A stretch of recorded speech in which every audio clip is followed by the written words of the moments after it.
Have you ever picked up your phone and you said, I'm going to use it for just a minute, only to realize that you've been scrolling on TikTok for more than 30 minutes?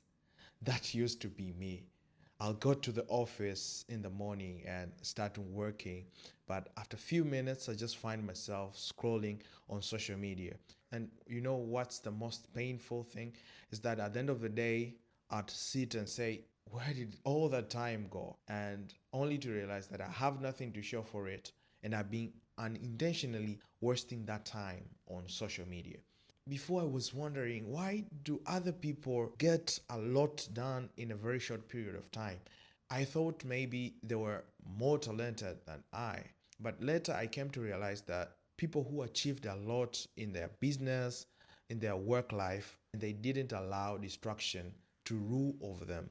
I had to learn this in a hard way. In this video, I am going to share with you all the tricks that I've been using that helped me to overcome distractions and regain my focus back. So the first thing that I started doing is scheduling deep work. Basically, deep work, it's an environment where you are distraction free. There are not distractions, and you work and use your cognitive abilities to the limit. So for example, if you're working and then you receive a phone call or you receive a message or receive any notification, that takes your attention to that particular thing. So scheduling deep work is an intentional time that you set aside where you will just be focused on work and avoid all other distractions. And how do you do that? So you do that by putting your phone on do not disturb during that time, and then you know exactly this is the time that I'm going to work. It might be 3 to 4 hours a day, but that is the particular time that you're not going to use social media. You're not going to allow technology to distract you. You're not going to allow the environment to distract you. You're just going to pay attention to your work. That's very important because there is another concept called attention residue. When you work and then you switch to something else, usually your attention remains on the previous task. So for example, you switch to go and use social media and then you move back to your work, your mind and your attention will be on that previous thing. So in your deep work time, you're going to focus only on your work and not something else. And you will try your best not to multitask, but to work on one important task that you need to get it done. That is deep work. You can schedule your deep work during the time that you're personally energetic. Usually morning works best for me, but for you it might be afternoon, it might be evening. You just choose the time that you personally works best and you pair it with more focus and distraction-free environment. Tip number 2, block your social media during your deep work. That is very important because social media is part of a habit loop. Ches Dahik provided a framework that defines how a habit happens. He says any habit starts with a cue, then a routine, and then finally a reward. Usually you'll find when you're bored or stressful, you'd want to go and grab your phone and just scroll on social media. A cue here becomes boredom or stressful. Those are the feelings that make you grab your phone. That is a routine. And now a reward becomes a dopamine hit. Now you find yourself moving around that loop over and over again.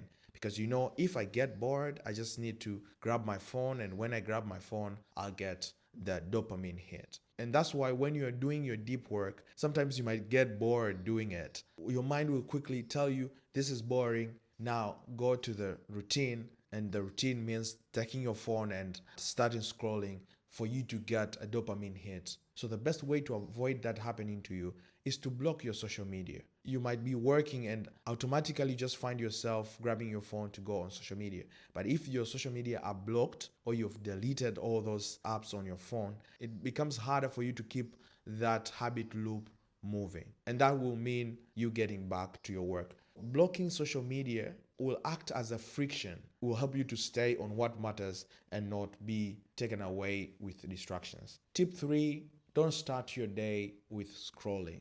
I used to wake up in the morning and the first thing that I'll grab is my phone.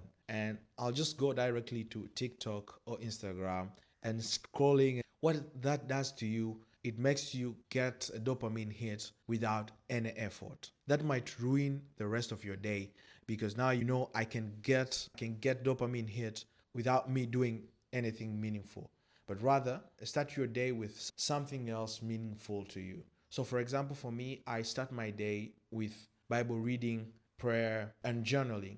It prepares my mind to be ready to create and not just getting dopamine hit without any effort. In this way, you start your day with intentionality. You direct your mind where you want it to focus, and that might affect the rest of your day. To be honest, when I was using social media first thing in the morning, I just find myself overusing social media in that particular day.